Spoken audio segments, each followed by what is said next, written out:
So good morning to the persons here in Hague, and whatever time you are listening, whatever day it applies. So thank you for interest in my talk.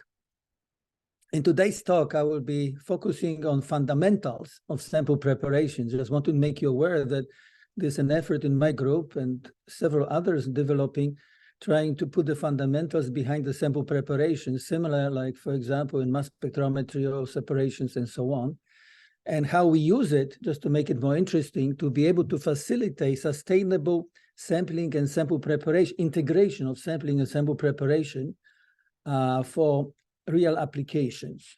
So that will be my focus, and I will tell you a little bit reasons for doing that, of integrations and some exhaustive extraction versus micro extractions, introduce not only SPME, but also needle trap technology and some different versions, and then focus finally on, say a few words about in vivo SPME, which is very interesting opportunity for the medical community. So first of all, here's the analytical process. All of you are familiar, but of course, many of us do the parts of the analytical process in academia, like focusing on separations or whatever. But real practice of analytical chemistry involves also sampling. Yeah.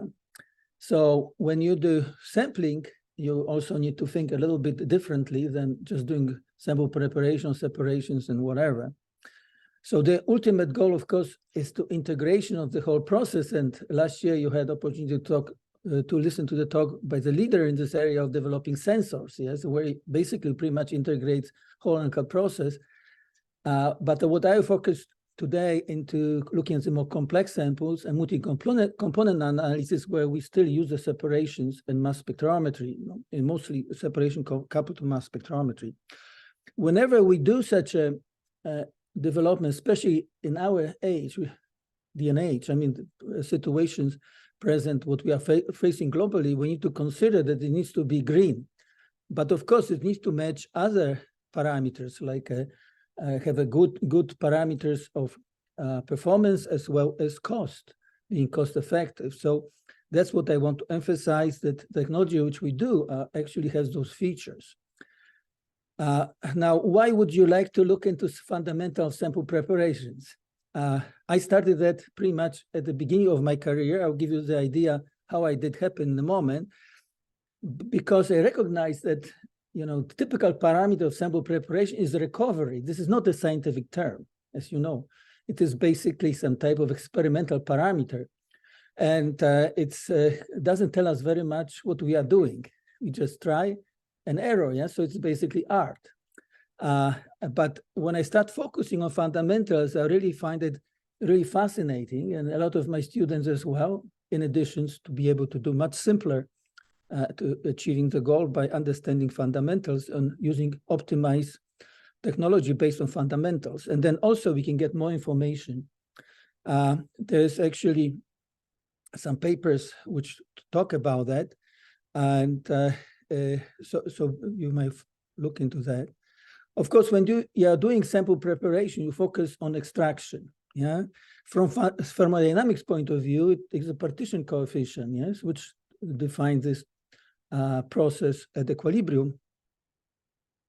In kinetic point of view, when I look deeper, and what I want to point it out is this paper on pure and applied analytical chemistry, which is the perspective paper or tutorial, which goes together with the range of nomenclature, which we also published, which is going to be, I understand, in Orange Book shortly, or Gold Book. Basically, when you look at the three ways of doing that, flow through, batch, and steady state, if I separated them, because there are hundreds of different sample preparation technologies, which basically, most of them are almost identical. They just have a different names. But if you divide them that way, there are very clear fundamentals which you can follow. I don't have a time to talk about all of them, but you might want to look in this paper to, some basic fundamentals, which will tell you about that. Now, the reasons why I looked into integration of sampling and sample preparation in a simple way was actually this work, which was published originally in 1993, when I was a very young person in academia, just soon after, a few years after I started my career, when I look at the fundamental, what's happening when you have a heterogeneous samples? Because scientists at that time work on superfluid extraction, and they kind of try to model it based strictly on diffusion. And I said, well, there are other parameters there as well. And indeed, I don't have too much time to go through it, but actually this bunch of papers is the collaborative work to one of the good experimental scientists in this area. And we look into superfluid extraction and varying those parameters, experimental parameters, which can accelerate the extraction by considering this full process. And at the end, what we discovered that by increasing the temperature and superfluid extraction, we actually extracted 3 times amount of the analytes, which is what the which can be done by exhaustive extraction, by surface extraction. So obviously, what does it mean? What does it mean exhaustive extraction? Do you have real sample? We don't know. You know, so the issue was, is that exhaustive extraction a good parameter to look at? You know, it's just something we kind of assume we know. Spiking, of course, you put in that time we studied fly ash or soil. When you put it on the top of the fly ash or soil, what do you get? You get something on the top of the fly ash and soil, so it's easy to wash out. But what about if something is buried deep in a particle of the fly ash, like dioxins, for example, which we studied at that time. So that's brought me attention to looking at the broader in the extraction, and micro extraction, of course, is the good direction if you consider green. And there are 2 various ways of doing that. You can have exhaustive extraction when you minimize both sample volume and extraction phase. And this has been already discussed, starting from about 1941, I found the first paper published there. But in micro extraction, that's what I introduced, basically, in science, from scientific point of view, was introduced in 1990 together with the introduction of solid phase micro extraction, where we keep the sample volume large and only make a small volume of the extraction phase. Of course, that's against the grain of what we learn as chemists, because we want to do exhaustive extraction. That's the most way of looking at it. But since I didn't believe in exhaustive extraction after my experience with fly ash as a universal parameter, I start to look a different way and try to figure out how can we define the extraction technology based on really scientific parameters. Can this work? And why is this interesting approach? Okay, so if you look at exhaustive extraction of water analysis, yes, about 1 liter of water, 40 meters of solvent, you want to remove most of the analytes into the extraction phase. What do you do? In that way, you deplete the concentration water. Therefore, the concentration extraction phase, based on this, what I told you, thermodynamical parameters, I mean, an equilibrium, is low because you need to deplete it from water. In micro extraction, we extract insignificant amount of analytes from the water. Therefore, we equilibrate with the original concentration. Therefore, concentration extraction phase is more. It's much larger. And of course, the process is much simpler. But you notice if you calculate, this is for typical extraction of toluene from water, you find the amount of analytes injected is identical. You don't need to go through the process of enrichment because you have so diluted solvent that you need to enrich it before you inject. You already have high concentration in this small volume of the extraction phase. This could be a solvent, but in our case, what we are doing in our lab is the solid phase. And basically having that, for example, on the surface of the fiber, for example, we can introduce directly to an instrument, so it's convenient. So what does it mean is you actually, since the as we found in the moment, is that the amount extracted is just related to the distribution constant volume of the extraction phase and the concentration when you don't have a depletion, when you have large volume of sample. Therefore, you don't need to worry about the volume. So you can sample directly from river or body, or human body, or whatever. So you basically do not worry about volume of the sample. So you don't need to do sampling process per se. You do chemical biopsy with this micro device, okay, with micro amount of extraction phase. Now, in addition to it, you actually can also have additional enrichment by doing, for example, in the process of, for example, PESI, this is such a system in Shimatsu, online system, when we actually have we modify the PESI by putting on the tip of the probe, which is very micro diameter, like 100 microns tip, we coated it, and then we actually can spray directly in mass spectrometer. Now, because the amount of desorption solvent we pick up is very small, we get additional parameter because we basically equilibrate without really depleting much from the coating. We have additional parameter. So in this case, enrichment factor is a product of first step of enrichment during the extraction process. So this is distribution constant, extraction phase, sample distribution constant, and K, and then you multiply by the second step here in desorption, where you have a desorption phase, extraction phase distribution, extraction phase, desorption phase distribution constant, desorption phase, extraction phase distribution constant. So you have this product of two Ks. So you have another enrichment. However, in mass spectrometry, you know, this is the mass detector. This is not the concentration detector. If you would have, for example, surface detector, you wouldn't, that would be a very sensitive method to do it. And we are working now on surface detection, like electrochemical detection, by using this principle. But in mass spectrometer, we need, it's a mass detector. So if you increase the surface area of this probe, so they recently just published that, and even you can see we got the front page on chemistry. So basically, in this case, you can get very good sensitivity, yeah, because you have double enrichment with a larger probe. Now, in the terms of solid phase microextraction, we don't say exactly that it needs to be fiber, for example. A lot of scientists think because the first device on SPME is a fiber, but we worked with all the other geometries, and I will mention a little bit about the thin film, like a disc type of geometry or particle geometry later. But in all the cases, the limiting step in extraction is the diffusion through the bonder layer. That's similar like electrochemistry, we know that, yeah? Now, one thing when you study it from fundamental point of view, we spend a lot of time doing console modeling. It's an engineering software because, in fact, engineers, when they perform sampling directly on site, do the same thing what analytical chemists do.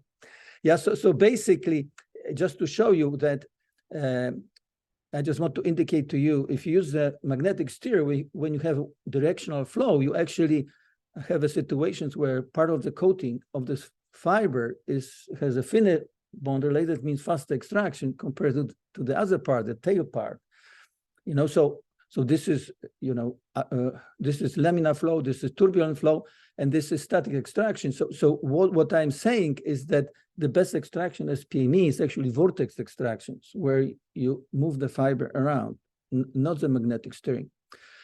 In any case, when you go deeper into fundamentals, and there is this book which I published, I mentioned in the previous slide, solid phase microextraction theory and practice, where we will fully solve the differential equations for that. And it's something analytical scientists don't use. I think hopefully the new generations will pick up on it. But generally, what we learn is, as I said before, if you have a non-depleting case, we have this amount of extraction is equal to the distribution constant multiplied by the volume of the coating. We call it device constant, and multiplied by concentration. And the equilibration time is dependent on the boundary layer condition of agitation. Faster you agitate, and also the product, the capacity of the device. So this means device constant. We can also do extractions at the initial stage of the extraction. You can see this is equilibration time profile. So there's linear range at the beginning, and you can also use this parameter. One of the interesting applications of that, for example, was to increase this boundary layer rather than decreasing if you want to have a time-weighted average sampling. As you know, the advantage from green chemistry of time-weighted average sampling is significant because you actually produce one measurement and you have an average exposure or average concentration over time. And this could be very easy obtained by this approach where you move the extraction phase inside the needle, for example, or some type of small orifice, where using the first Fick law of equation of Fick's law, you can actually determine that the amount of valence extracted is the constant and integral of the concentration over time. And this has been used in some companies actually to replace the such a more complex device like a pumping system with a carbon trap. You know, so this is used, and in our case we just use a pen. Now, the other important parameter when you look at SPME or devices based on the coating is that using the particles in this coating forces us to use a very thin coating. Why? Because if you look, for example, in this example, yes, you have an equilibration between PDMS and PBS. So it's a basically a protein-free plasma. You can spike it with range of concentrations, and you can see that the diffusion from the PBS into PDMS extends to about similar thickness because the diffusion coefficients are close. They are somewhat slower in PDMS. But as soon as you add to PDMS the sorbent like a HLB, it's actually analytes are stacked at the interface. And primarily, this is the reasons why, because as soon as the analytes see sorbent, they absorb there.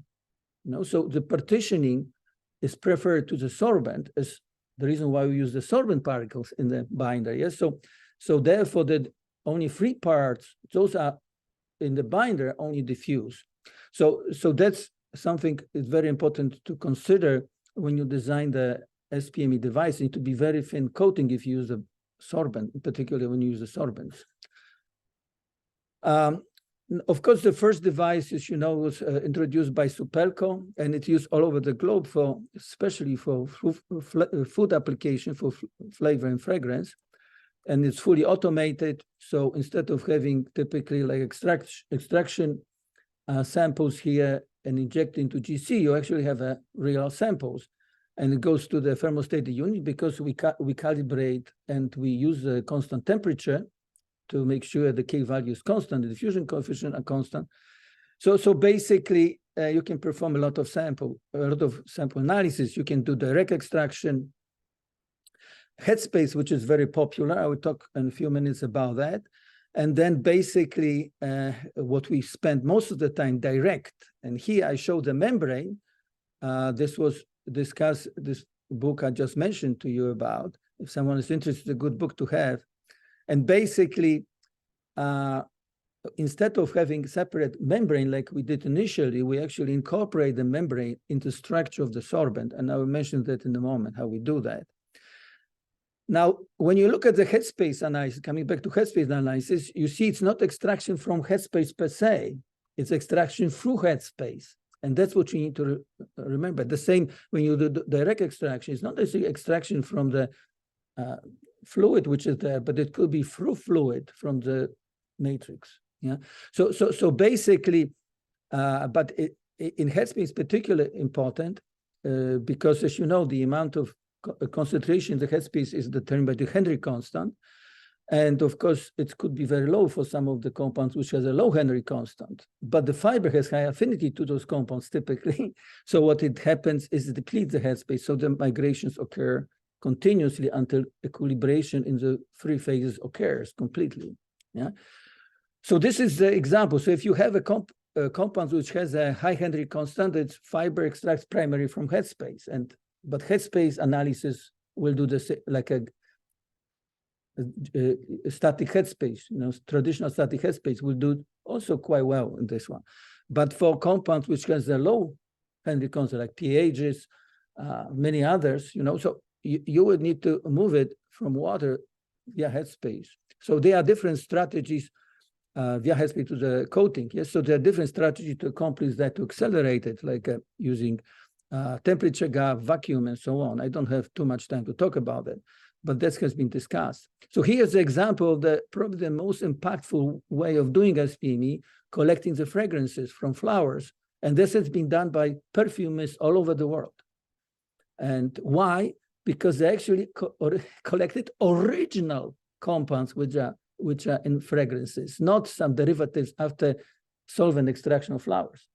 So it's changed actually quality of fragrances, as they told me, and I consulted with a number of them.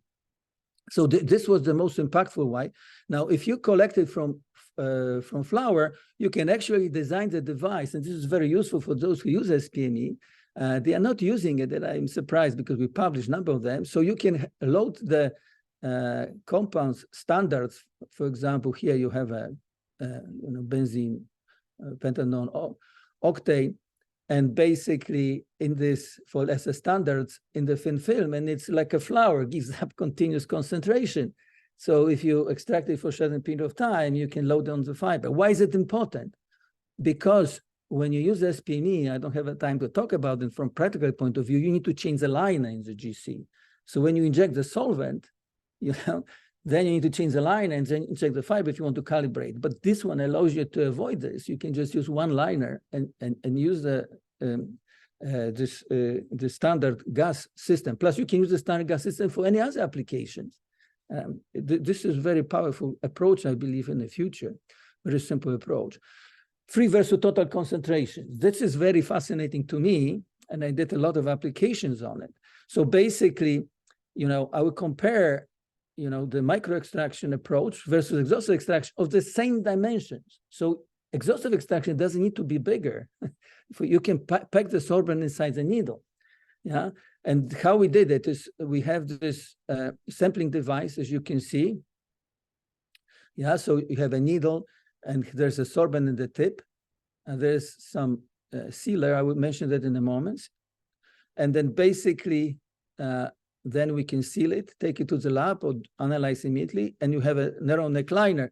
So you can see there is a moving seal, which is removed when you put the needle to the injector, and then basically this seal, so you can force the gas to go into the column. So this is called needle trap technology, which we have developed.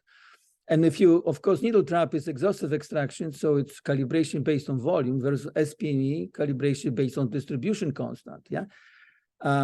So there's another difference is that the needle trap works as a filter, which we actually improved it even further. I will show you that in a moment. While SPME extract via diffusion through the boundary layer, as you know, the particles have a mass, quite large mass, so diffusion through the boundary layer is very inefficient. So the basic SPME practically within the short period of time collects only equilibrates with the free concentration of the analytes in the gas. So here's to demonstrate practically. So you have we have this one, the standard gas system, where we use the coil, mosquito coil, which we burn, produce the smoke. So it's a complex gas samples, yeah? And then we use both SPME and needle trap. And look at the results. Somebody says it's not possible that they are the same sample. Yes, it is. They are the same sample, but different sampling technique, So that's what I'm saying, And in a needle trap, you extract 18 milliliters because otherwise you have a breakthrough for benzene. So you are just going to 18 milliliters. So we are limited, whatever it's 18 milliliters. And SPME is equilibrated with whole 10 liters. Yeah. So, and obviously the amount extracted at the low boilers is much lower than those with the heavier boilers. Yeah. So you have a little extraction of benzene, but then you see plenty of analytes for heavier, and then eventually going down. Why is going down? Well, it's going down because there is a competing phase. There are particles. And in fact, as you know, those particles could be carbon particles, so binding might be very slow to release. So at the end, we see the aletrin, Yeah, this is the compound which we use to kill the mosquito. So the question now, somebody says, which technique should I use to characterize the smoke? Well, if you want to characterize effectiveness in terms of killing mosquito, you need to use, of course, free concentration. Mosquito doesn't eat the particles. However, if you want to look at the environmental impact, you want to have a total, because those particles go on the ground, and what's happened with it? They leach these toxins into the soil. So there is, both techniques are useful. Yeah. Now, somebody says this is very useful. Yes, look how much enhancement of exhaustive extraction. And this is exactly the area of flavor and fragrance. You remember the perfumes are not volatile compounds, because they will disappear very fast. They are semi-volatile compounds. Yeah. So this actually why SPME was so useful for perfumists in 1990s. And we have improved it recently. We can incorporate a special design filter based on basically some type of wool. We created carbon wool created with the pen, which we decompose in high temperature. And there are a number of applications we have developed in this needle traps and combining with SPME to characterize different samples, but particularly are very interested in breath exposome, because obviously what's in the air is one thing, but what's at the end in your body is another thing. Yeah. So you can basically capture this alveolar air breath in the small tube, and you can do SPME and needle trap to characterize what's in the different components of the breath, which gives you some idea of your exposure. I don't have too much time to talk about that, but you can find this in this paper. In any case, the other opportunity with SPME is to increase the sensitivity. Yeah? And the way to increase the sensitivity is to increase the volume of the extraction phase.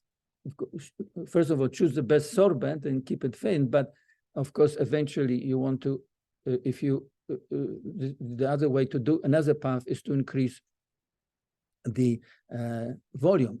And you need to make sure that when you increase the volume, you don't increase the thickness. So you need to have a high surface area type of samples. Like here with the carbon mesh, they are already sold by some company like Gerstel and Marcus. They're commercially available from them.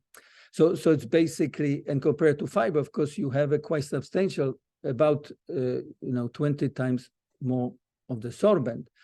And I want to emphasize, it's very important to keep the thickness thin, because here you have a thin film extraction versus SPME. You can see you have those 20 times more extracted without changing the equilibration time. Yeah, but as soon as you have a thicker structure like a twister, which is the basically larger volume of the sorbent introduced by having thick phase on the rod, you have much longer equilibration time. So this is something, especially if you use the sorbent, this is critical. Of course, in such a devices, the cupping directly to GC injector is not appropriate, but you can use the liners and to introduce it for line exchange system from Gerstel. There's a special system in Marcus introduced, and you can see even on-site was introduced now by Perkin-Elmer, originally Torion. And I will show you one example where I use a portable GC, and this is the sampling device where we move the analytes from the thin film into the needle trap. Water application. Water application is close to my heart, because this is outside of air analysis. This is what we do the most anywhere. And this is the most consumed outside the air product around us. And the way of analysis is cumbersome. You need to have a liter of water, you send it to the laboratory, you put it on a shaker, and I already described it, 40 milliliters and so on. Now you can put sub-volume to it in the vial and analyze on GC, as I would mention to you, automated system. The problem is that that during the transport, hydrophobic analytes adsorb on the surface of the glass. So at the end, for hydrophobic compounds, you don't get the same results as it would be on liquid-liquid extraction. So what we modified it is by putting the thin film, suspended it in the water during the sampling. So it's suspended in the bottle. When you sample, you immediately start doing extraction. So when you go to the laboratory, you put it on the shaker just to make sure equilibrium is reached, and then you do analysis. And that really works very well. So here you can see we worked with the Maxima Analytics, which was the largest water analysis company in Canada. And we compare, you see this is a bottle analysis versus Maxim. The detection limits are much better with the thin film. Of course, you would expect that because we already matched the detection limits for many water analysis protocols, and they are EPA methods with fibers. But so now with the increase of volume, you have even better technique, and you have a solvent-free, completely solvent-free technique, and you can do it on site. For example, we had a drone, we sent a drone, we can put it in any locations, we can sample it, and directly on-site analysis. See, now you can see the system I just showed you. So you have a portable GC and this transfer to the needle trap, which we then inject into this portable GC. Now you can also do other interesting on-site analysis, because I mentioned to you, I emphasize on-site analysis. Yes, so doing that, for example, here we coated the heads of the screws. This is for hard sampling. So here we sent on bottom of rivers, but this is very interesting. Was sent in by ROV 1,600 meters under the Pacific Ocean. Unfortunately, this project we started just before COVID. So can you imagine what's happened? The trips were completely forbidden. So now I'm trying to recontact, and it's always difficult to restart the project. But this is the volcanic vent, 1,600 meters under the ocean. The reason why we started this project, because we wanted to see what's happening under those pressures with those gases, because as you know, from different high pressure synthesis procedure, you can create organic compounds, which could be one of the source of creating the life on the planet. So we were sending those things to see if there are some signature of the organic compounds. But you see what's happened. See this thing? They are living creatures there already, 1,600 meters. Those crabs are there. So when we sample, we didn't only detect it, what's happening with the gases, but we also had a signature of this crab. So it's a little bit complex. We need to design the experiment differently to really see it. But it's a fascinating area. Now, why were you able to do that? Because you developed technique which is not affected by pressure per se. I mean, there's slight, thermodynamic, but it's not because water is not compressible. It's not very affected by pressure. And therefore, when you take it out, because this thing seals, you take actually true composition, what's there. If you take a water out, it's a completely different pressure. So you degas, you lose a lot of gases, So this is very also interesting. So complex samples. So this is something what we worked very recently. And when you have a complex biological samples, we need to be very careful because we have the matrix. Yeah, as you know, the matrix attaches, especially proteins, attach everywhere. So how do you deal with it? Of course, there are two approaches. One, to use, of course, liquid extractions, and of course, following by GC on LC and MES to be able to characterize what do we extract. The other was the sensors. So what we've done, actually, we combine it, this technology, by using we call it high capacitor sensor-like device. So we make a SPME kind of sensor-like device. So so basically why we wanted to do that? Because we wanted to be able to look directly. And why directly? Because you see, when you headspace analysis, as I originally mentioned, you losing the compounds which has a low Henry constant. Takes forever to reach equilibrium for low Henry constant compounds. So within 1 hour of Apple homogenate, you see you missing the high molecular weight and polar compound. This is comprehends two-dimensional gas chromatography, by the way. So this way is the hydrophobicity axis, and this is the polarity axis. And when you go to the direct extractions, you see much more heavy compounds and polar compounds. And how did we accomplish that? So this sensor-like or high-capacity sensor-like is not a sensor because sensor requires immediate readout, but we also actually incorporated, and there are some scientists who did it already before me, when they incorporated the detection by using evanescent wave, for example. But in any case, what I am doing that to be able to analyze multi-component analysis, even metabolomics or lipidomics we are doing with it. So what we do here, we have a typically fiber, because especially if you do in vivo, you want to minimize the damage, but we also use others if you do high throughput analysis, like blades or mesh type of devices. So we have this support, we have a coating which performs this enrichment, but we have also protection layer. And typically, it could be overcoated. For example, if you have a PDMS type of base device, you can overcoat it with pure PDMS, because in this case, as you know, PDMS is biocompatible. It's even used for implants. Yeah. There's another, what we use, which is very good, is a pen. So in pen, we actually don't use another step overcoating. Sometimes we use it, but not typically, because it works as a very good as a binder, which covers the particle. So you can see here, I especially use large particles.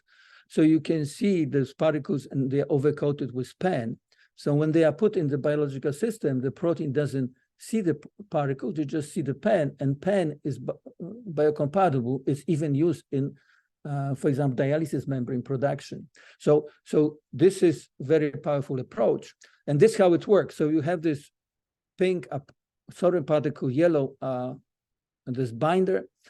And then if you put it in contact with, for example, blood, you see the small molecules are extracted. Then you put the solvent or thermodesorption, depending what the type of analytes are, you can desorb it. You can actually see the initial paper, and then more recently, we spent a lot of time on trying to figure out how to optimize the binders. Someone who just published on the website, if somebody is interested. Now, this system really works in fascinating ways. I didn't originally anticipate it in it. And basically, when you place the fiber inside the biological system with a lot of components, you will notice that first of all, this is boundary layer I already mentioned, prevents the larger particle to get to the fiber, like cells in the blood or something like that. So small molecules are primarily extracted, but even if they are, of course, close the fiber, the proteins are not absorbed. They just could be physicochemically absorbed, which we can just rinse it. They're not chemically attached.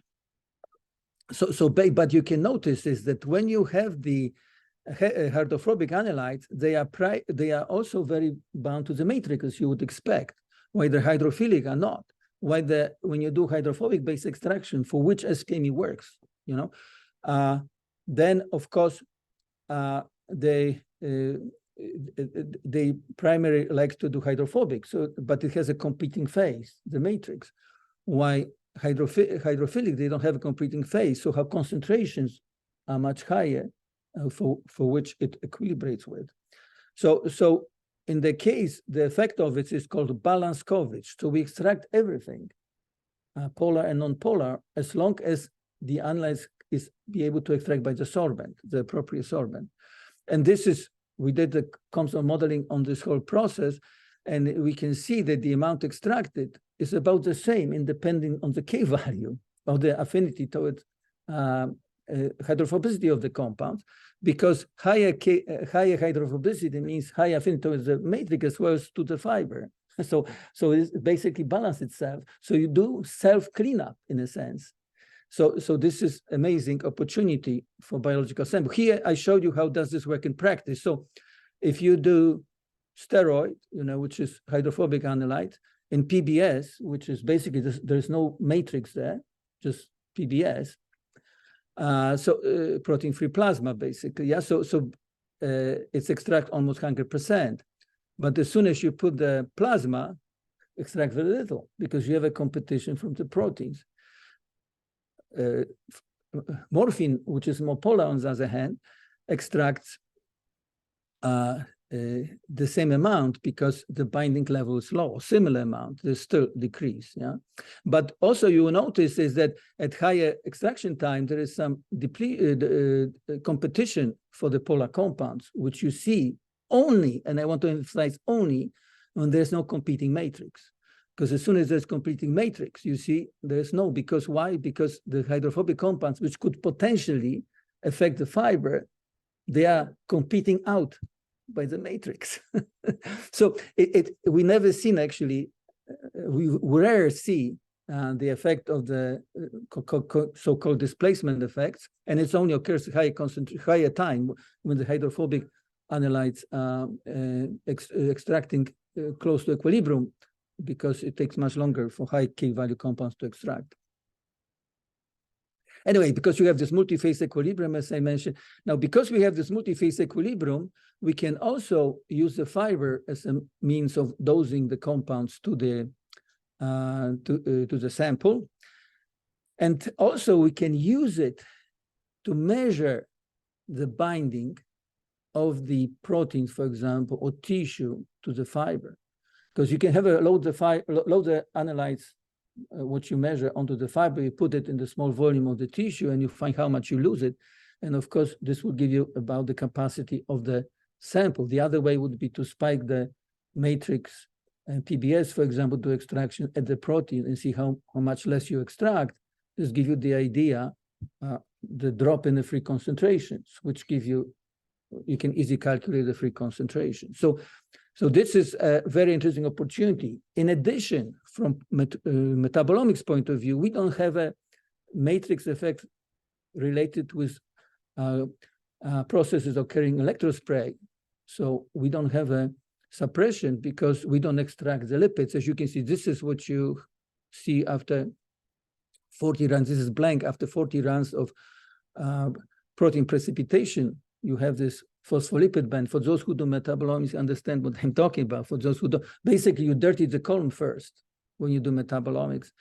But in SPME, you don't dirty the column because you don't extract many lipids. You extract only whatever you extract via free concentration, which is very little. Yeah, so you can still see the lipids, and so we mentioned in a moment. Anyway, so then you also have this thin film. You can do it in biological samples, and we designed these systems to do it in 96 samples at the same time. As you can see, you have all the different steps accomplished there. So the process is very long, because one of the disadvantages of SPME is long equilibration time because it occurs through the boundary layer.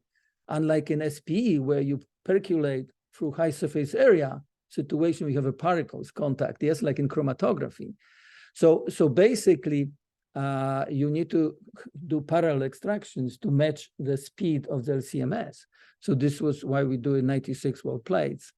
And you have the different steps accomplished by 96 probes of different shapes. But it works magnificently. You can see here, extraction, if you compare to, for example, catchers and solvent extraction versus SPME for over 100 veterinary drugs in meat, spiked into beef sample or chicken sample, most of the SPME data is plus minus 20%, showing that there is no matrix effect compared to if you just introduce pure solvent.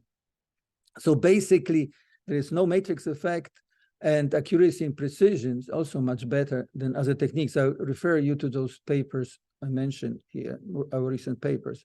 So this also led us to look into doing that even faster. So avoid chromatography. If we have a simple technique, we already show works very well with LCMS, why don't we just put directly extract into mass spectrometer, because we don't introduce too many interfering compound there, like there's no lipids, whatever. And this is a product by Restek called coated blade spray. The design of it is basically you have some support, which is stainless steel, coated with the pen, so we deactivated the part of it, and then we coated, overcoated on it with the pen and the sorbent. Here we use the HLB, hydrophilic lipophilic balanced sorbent, which is typically what Waters introduced many years ago. Actually, the Restek works with Waters. to get those particles. And then we do extraction that way, yes, to minimize contact with the metal. And then you just put a drop of the solvent and direct it to mass spectrometer. And just to show you, it's of course, we see some matrix effect. I cannot say no, but they are so reasonable that basically is very good for screening. Yeah? So you can see that the accuracy is plus minus 40%, and the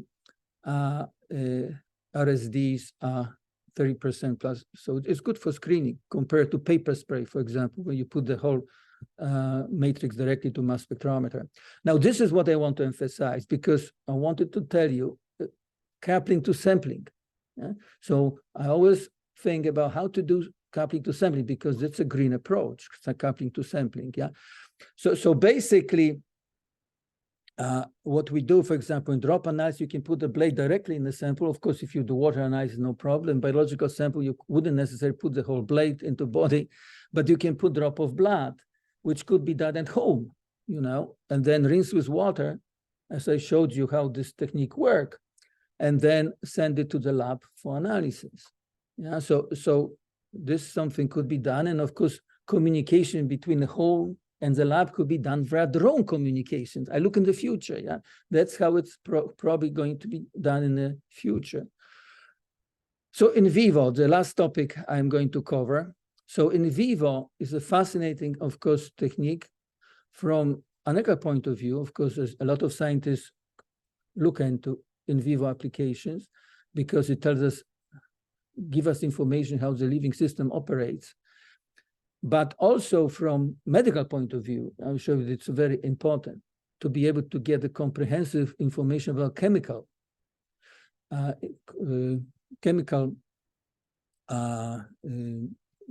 composition of the samples without taking the sample out. So this is chemical biopsy. And that's what I emphasize. We design a chemical biopsy tool with this SPME. We take chemistry, we don't take a sample.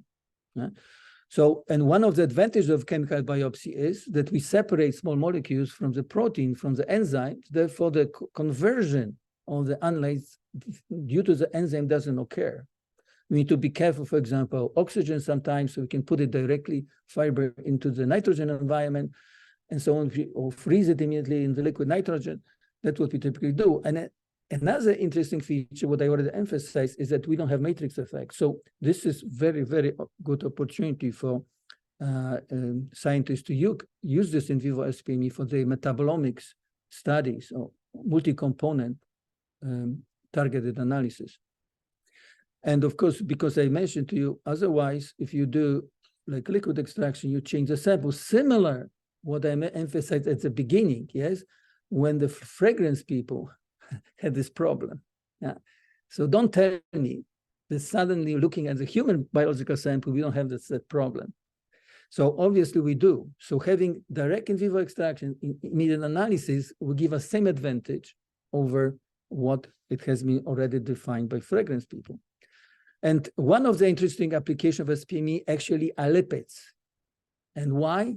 Because there are a lot of tools to monitor compounds which are soluble in water. Less, for example, those which are poorly soluble, because it's the same like static headspace versus SPME. You know, so this means static headspace will only tell you what's in the fluid, or gas fluid in this case. And here we concentrate via free concentration. So if you do microdialysis, for example, you really analyze what's in the fluid. When you do SPME, you analyze what's in the tissue going through this fluid to the fiber. So one of the interesting work was done by looking at the oxylipins, which are very, very important compounds. You know, that's more and more interesting, but no easy way to study them. So this was our work showing that we extracting a lot of interesting oxylipins in brain. And another interesting feature of SPME is when you look into extraction in the tissue, both modeling and extraction, you find surprisingly that it's fast.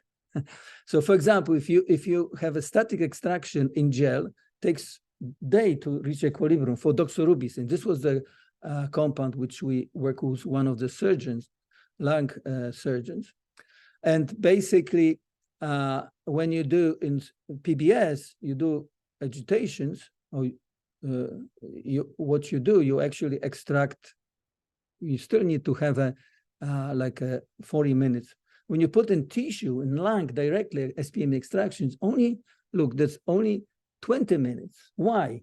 Well, what happens is that the analytes do not go through don't need to go through the bond or layer to reach the coating. There are so many of them absorbed on the tissue, they are facilitating equilibrations enough, very rapidly reaching the equilibrium.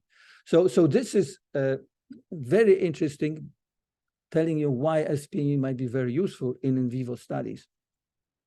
And to make it practical, so this is the original design of SPME needle, and this is, we recently do that in acupuncture needle type of design.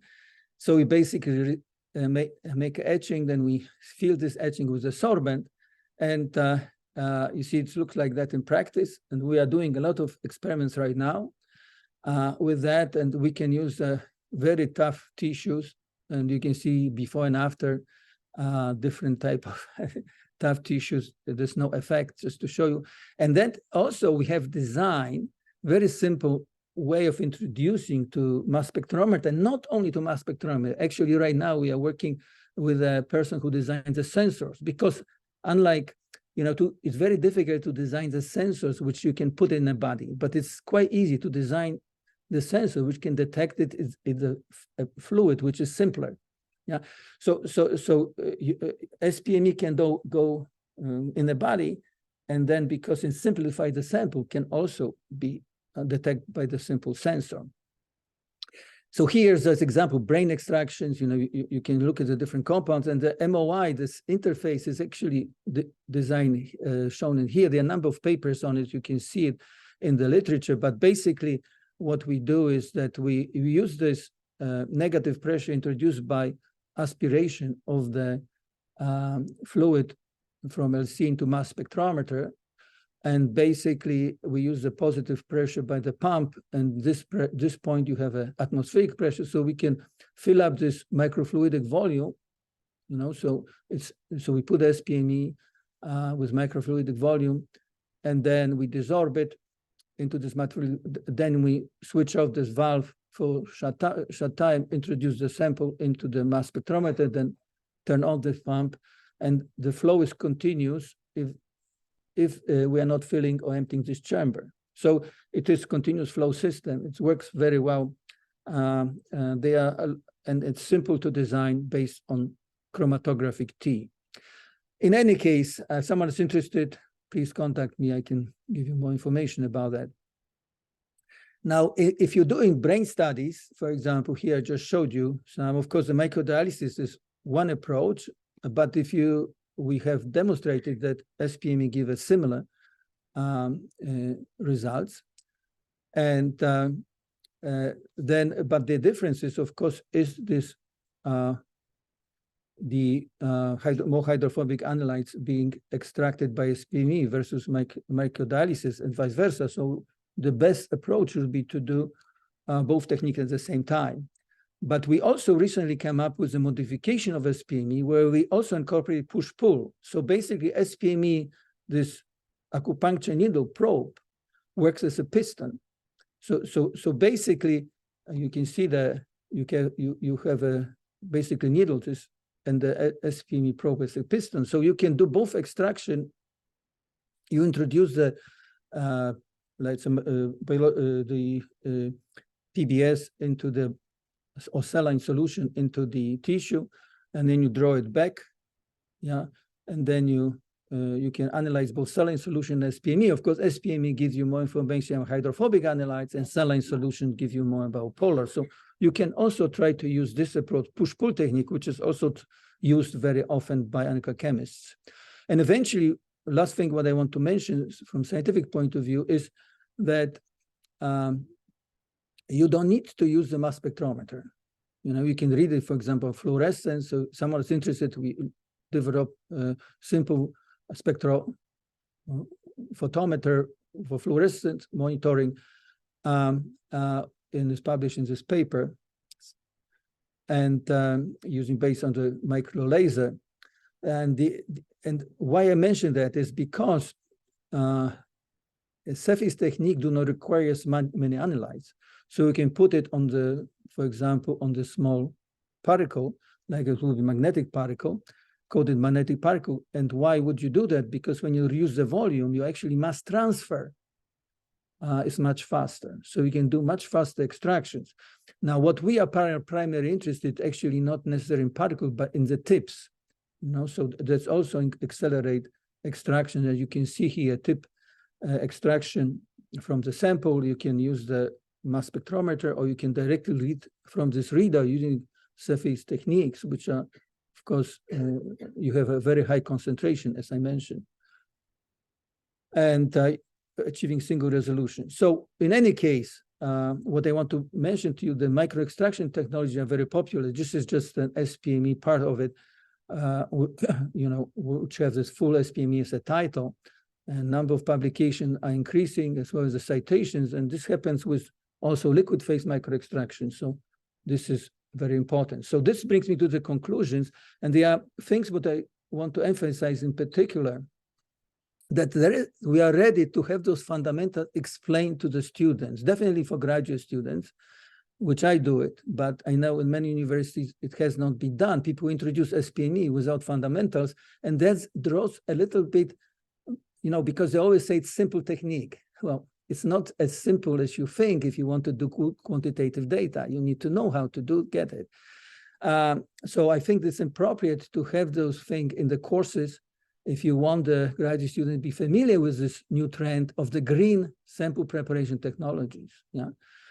And the other thing what I want to mention is that regulatory agencies should be encouraged to go after green methods. It's just amazing how they ignore it, and they always prefer their methods, because they develop perch and trap, they develop catchers, so that's what they want to validate and use. I mean, this is not the world we want to be in.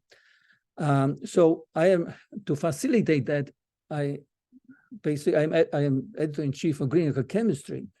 And one of the interesting features of this journal, we publish the protocols. And protocols are fully described in details methods, green methods, where the industrial chemists can adopt it, or maybe regulatory methods can adopt it for validation.